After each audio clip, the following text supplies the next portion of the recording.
ಮಾಳ್ಗೆ ಅಂತೇಳಿ. ನಾನು ದಾಂಡೇಲಿ ನಗರದ ನಿವಾಸಿಯಾಗಿರುತ್ತೇನೆ. ಇವತ್ತಿನ ದಿನ ನಾನು ಡ್ರೈವಿಂಗ್ ಲೈಸೆನ್ಸ್ ಪಡ್ಕೊಳ್ಳೋ ಸಲುವಾಗಿ ಸೈಪತ್ತಲ್ಲಿ ಅರ್ಜಿ ಹಾಕಿದ್ದೆ. ಅರ್ಜಿ ಹಾಕಿ ಅದನ್ನು ಫೀಸ್ ಕಟ್ಟಿದ್ದೆ, ಗೌರ್ಮೆಂಟ್ ಫೀಸ್ ಕಟ್ಟಿ ಎಲ್ಲ ಅಪ್ಲಿಕೇಶನ್ ತೊಗೊಂಡ್ಬಂದ್ಬಿಟ್ಟು RTO ಕಚೇರಿಗೆ ಬಂದೆ.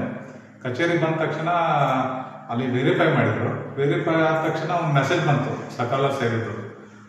ಮೆಸೇಜ್ ಬಂದ ತಕ್ಷಣ ನನಗೆ ಅದ್ರ ಬಗ್ಗೆ ಎಲ್ಲನೂ ಮಾಹಿತಿ ಬಂತು, ಏನಾಯಿತು, ನಾ ಏನು ಮಾಡಿದ್ದೆ, ಎಲ್ಲಿವರೆಗೆ ಬಂತು ಅಂತೇಳಿ. ಸಕಾಲ ಮಾಡೋದ್ರಿಂದ ಇದರಿಂದ ಜನತೆಗೆ ಭಾಳ ಅನುಕೂಲ ಆಗ್ತಾ ಇದೆ.